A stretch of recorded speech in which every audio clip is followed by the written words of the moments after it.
Meu nome é Plínio Tomás, eu sou engenheiro civil formado na Escola Politécnica da Universidade de São Paulo.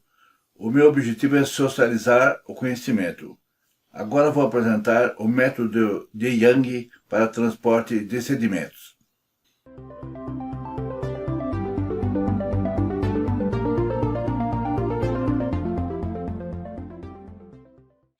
Bom, agora eu vou apresentar o método de Young de 1973 para transporte de sedimentos. A minha pergunta, primeiro que está em cima ali, na tarja preta, para que serve o estudo de transporte de sedimentos em rios? Eu dividi em várias etapas. Primeiro, o uso da água hidroelétrica, onde temos que fazer estudos dos diâmetros das partículas transportadas para as turbinas. Quando você faz uma pequena hidroelétrica, por exemplo, você vai jogar água lá que vai numa turbina Pelton, né? E você tem um limite dessas partículas. Então você precisa saber essas partículas e quanto vai sair. Outra, reservatórios onde irão se depositar os sedimentos. Às vezes tem problemas de reservatórios que vão depositar o sedimento, ele vai assorear. Outra, transporte de sedimentos causando assoreamento em determinados locais a jusante. Talvez você tenha um rio, vai causar um sedimento a jusante em alguns lugares, numa curva, em alguns lugares. Bom, eu vou comentar um assunto que o Einstein falou, né? O grande Einstein, o conselho que o Albert Einstein deu para seu filho. O Einstein tinha um filho que chamava Einstein também, né? E o filho dele estava estudando o problema de sedimentos, né? Sedimentologia. Ele falou, o conselho que ele deu era de que se dedicasse à física quântica, que era um assunto menos complicado do que a sedimentologia dos rios. Só para vocês verem como é complicada a sedimentologia dos rios. Na verdade, o filho do Einstein também não resolveu o problema. Tem um monte de coisa. Eu acho que o problema, realmente, ninguém resolveu o problema direito.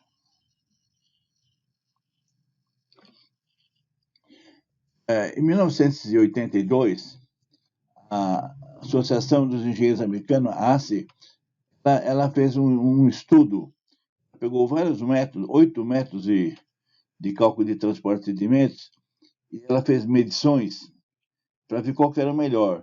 E o que foi melhor foi o método Young de 1973.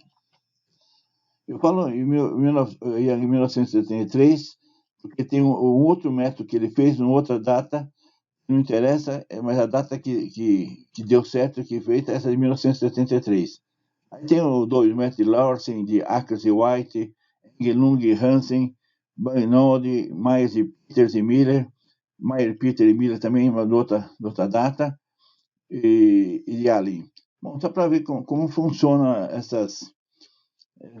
ver como é complicado. O que eu sempre penso é o seguinte, quando tem um monte de soluções para a mesma coisa, é porque ninguém sabe direito. Então, previsão de transporte de sedimentos, desses 7 métodos, em comparação com o transporte medido, né? O transporte medido foi 1.900 ppm, 1.900 por milhão, né? Ou 1.900 miligramas por litro, conforme o Young. Esse Young 2003 é um livro que eu vou citar, que cita no fim. Então, o que foi medido foi 1.900. O Young deu 1910. O Akers e o White deu 2.400. Olha as diferenças que deu, né? O método de Larsen deu 800. Deu muito longe, né? Bom, então, vê que o método Young, na minha opinião, do Plínio, é o melhor método que tem. Esse método Young, ele será feito em solos não coesivos, solos arenosos, né? E rios de pequeno porte. Vou usar aqui o que foi ensinado por Scarpe em 2005, escrito por Paiva em 2001, né? É muito interessante. Então, conforme o capítulo 12 sobre Stable Canal Design, temos o seguinte: o diâmetro de sedimentos, né? Isso é do método Young. O diâmetro de sedimentos que nós vamos analisar é de 0,062 milímetros a 7 milímetros. A concentração de 10 ppm a 185 mil ppm. A largura do canal de 0,13 metros a 524 metros. Olha, a largura do canal pode ser bem grande. A profundidade do canal, olha, de 1 centímetro, 0,01 a 14,82 metros, quase 15 metros de profundidade. É a maioria dos canais que a gente conhece. A temperatura na faixa de até 34,3 graus centígrados, declividade bem pequenininha, até 0,029 metros por metro. A velocidade entre 0,23 a 1,94. Esses são os limites da aplicação do método Young. Logicamente, sempre que eu vou aplicar um método, você precisa olhar a análise. Como é que ele foi feito? A análise é essa aqui. Ele está dentro desses limites. Se estiver fora, tem que tomar alguns cuidados. Bom, vamos ver os dados de entrada. O diâmetro médio da partícula em metros, né? U é a velocidade média de escoamento em metros por segundo. O Q é a vazão em metro cúbico por segundo, calculado. Eu botei aqui para TR igual a 1,5 anos, né? Período de retorno de 1,5 anos ou outro critério que você achar. Às vezes a pessoa usa 1,5 anos ou 2 anos. Eu uso assim 1,5 anos. O B é a largura da superfície do canal. O Mi é a viscosidade cinemática da água em metro quadrado por segundo. O D é a profundidade da lâmina de água em metro. O RH é o raio hidráulico. S é a declividade da linha d'água em metro por metro. Bom, cálculo da velocidade de atrito, o asterístico relativo ao grão. Essa é a velocidade de atrito. É muito usado isso na hidráulica. Isso aqui, o asterístico, né, igual a 981, vezes o raio hidráulico vezes S, raiz quadrada, 0,5. Então, só saber que esse U aqui é a velocidade de atrito em metros por segundo. O R é o raio hidráulico, a declividade, né? Logicamente, olha, então vai fazer coincidir a declividade com o S, né? com a linha d'água. A gente considera a mesma. Vamos ver a velocidade de queda das partículas de sedimento em suspensão, né? Vamos achar a velocidade das quedas em metros por segundo. Existem duas equações para você fazer isso. Uma devido a Stokes, muito famosa, quando as partículas forem menores que 0,1 milímetro. E outra devido a Hubble, 1933, quando as partículas forem maiores ou iguais que 0,1 milímetro. É interessante isso aqui, porque todo mundo só conhece o Stokes, mas o Stokes vai para a partícula até 0,1 milímetro. Acima disso, não usa Stokes. Eu já vi, às vezes as pessoas não conhecem, a pessoa não salienta muito que o limite, a análise que a gente fala, sempre a análise da lei de Stokes é até 0,1 milímetro. Então, a velocidade de queda das partículas é menor que 0,1 milímetro. Essa é a lei de Stokes, olha. A velocidade é 1 sobre 18, S menos 1, né? S é 2,65, uma pedra normal que temos no Brasil. E a aceleração da gravidade. D é o diâmetro médio das partículas em metro. E Ni é a viscosidade cinemática. A viscosidade cinemática é isso aqui, geralmente é 1 vezes 10 a menos 6 metro quadrado por segundo. Então, essa aqui é a forma que existe de Stokes. Essa aqui é outra forma de Hubble. Hubble fez essa forma em 1973, que é um pouquinho diferente da outra. Tem o gama S dividido por gama, que é 1, né? Não tem muita. Tem que vai dar ser 2,65 menos 1.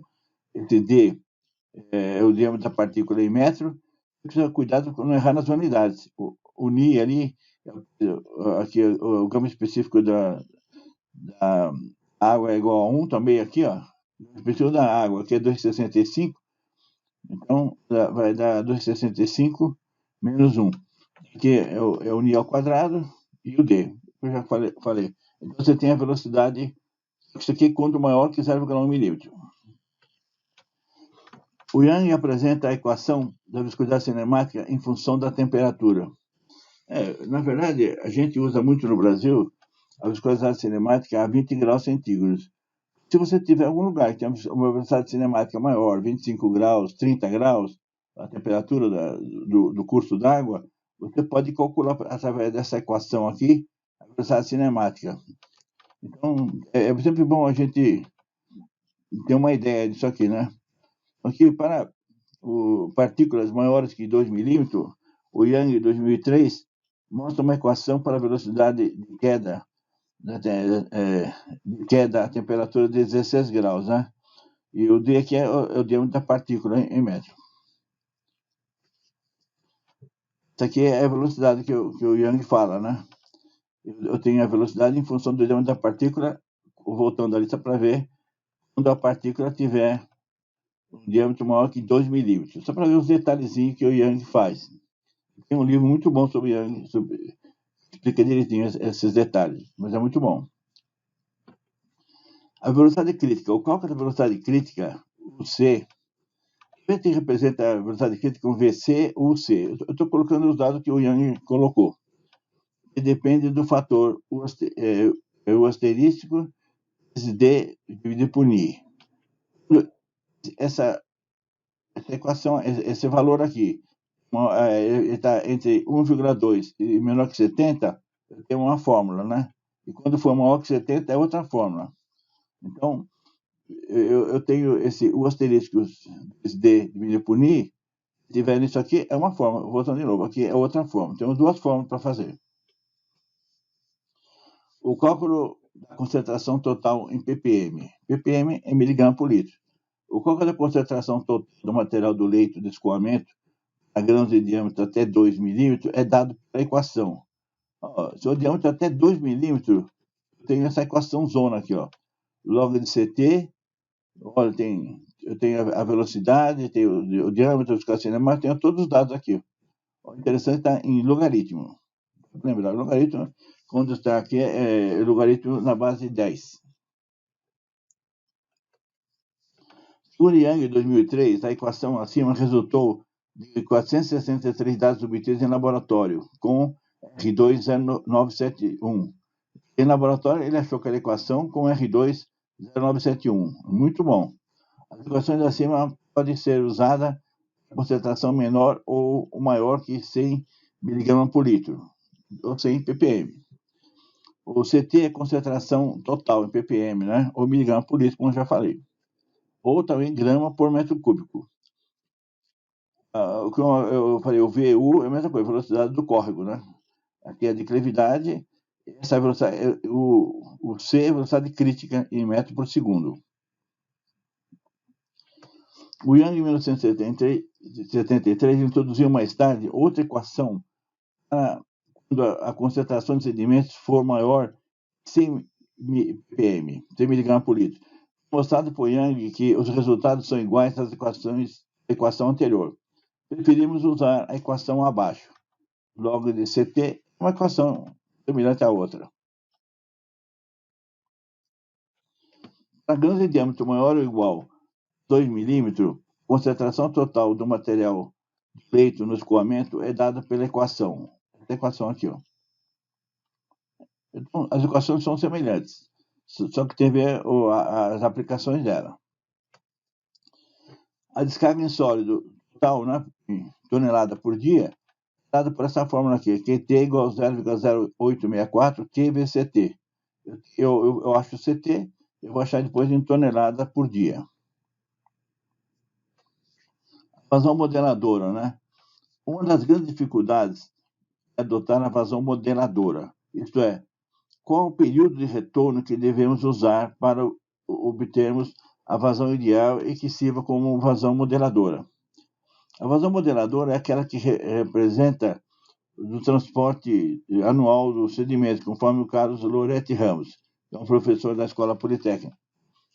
O Loretti, na campanha sedimentar que ele fez na região metropolitana de São Paulo, jogou valores para o rio Aricanduva de 1,43 metros cúbicos por segundo por quilômetro quadrado e 0,56 metros cúbicos por segundo por quilômetro quadrado para o rio Cabo Sul de cima, o que coincidiu com as citações de Gard e Range Ragum, 1975, a vazão modeladora e período de retorno deverá estar entre 1,5 e 2. Olha que interessante. A vazão modeladora ela está entre 1,5 e 2. Eu adoto 1,5 de modo geral. E ela está entre 1 e 1,5 e 2. Ela não é certinho nem 2, nem certinho 1,5. Ela está no meio, mas a gente não sabe qual o valor, né? Esse é um grande problema. Dica: eu vou adotar sempre a vazão modeladora de 1,5. Vou dar um exemplo agora.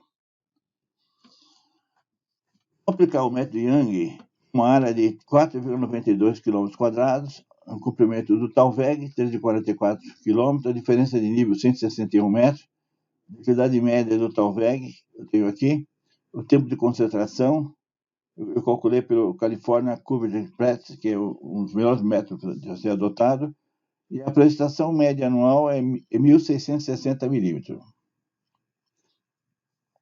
Eu vou supor que o canal tem 5,35 metros, uma altura de 19 centímetros, uma velocidade de 25 metros por segundo, a declividade, essa declividade, e a coeficiente de Manning 0,007 e raio hidráulico 0,018.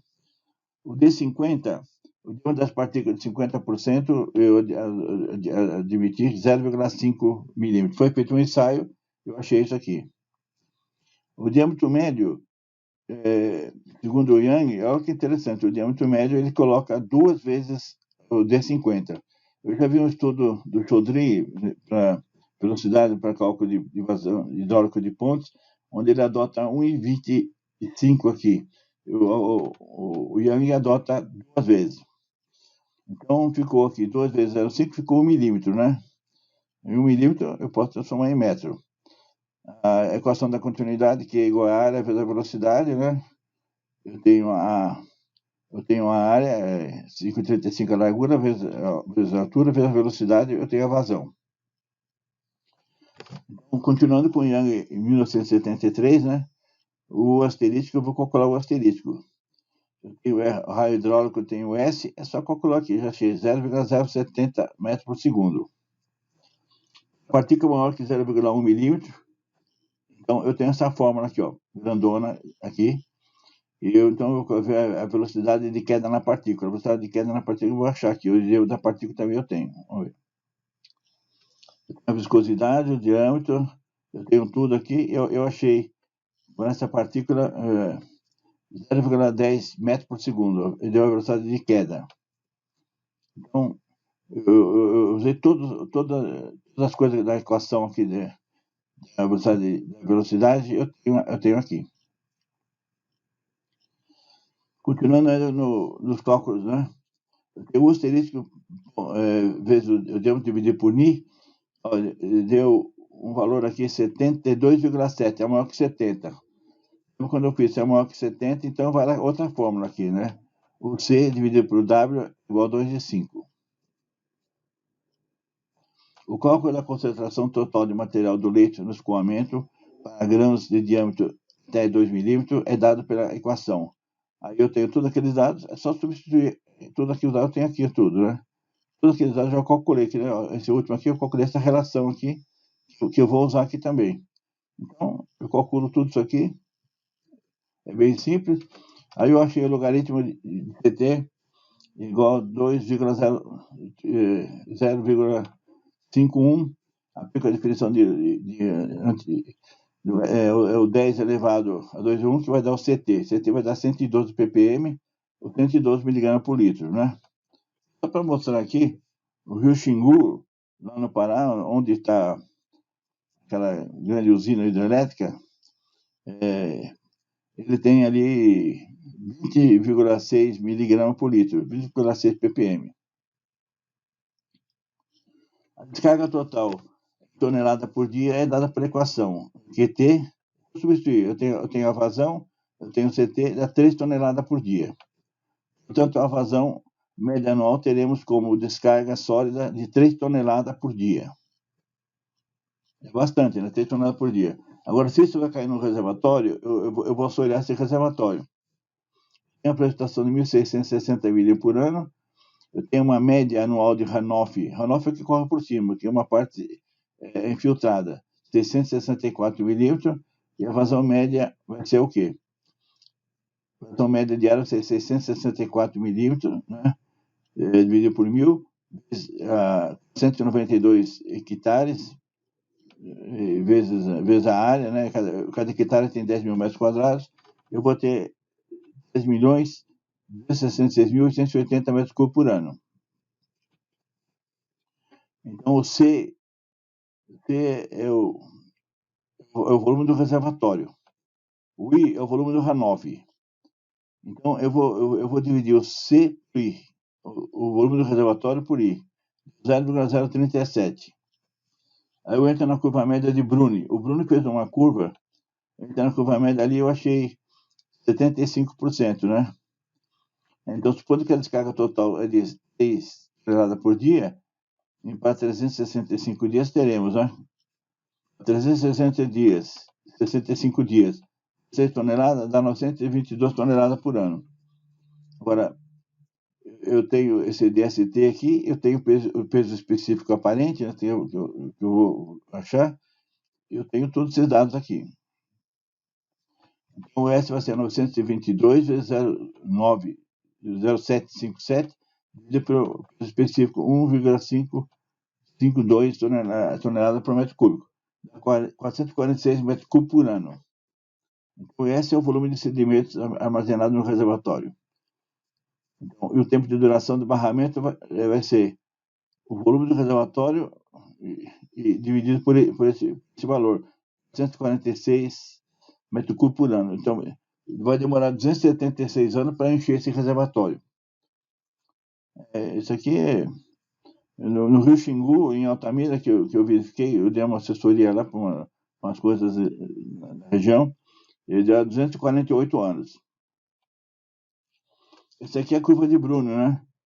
Você entra com o valor aqui e tem 3 opções. Geralmente eu pego o valor médio, né? Que aqui deu 80, né? Aqui é a bibliografia e livros recomendados. Tem vários. Se alguém quiser consultar esse livro, tem bastante livros aí, bastante bibliografia. Olha como tem bastante bibliografia. Bom, o meu nome é Plínio Tomás. Eu tenho nesse site pliniotomás.com 54 livros digitais. Se alguém quiser escrever para mim, é pliniotomás@gmail.com. Obrigado.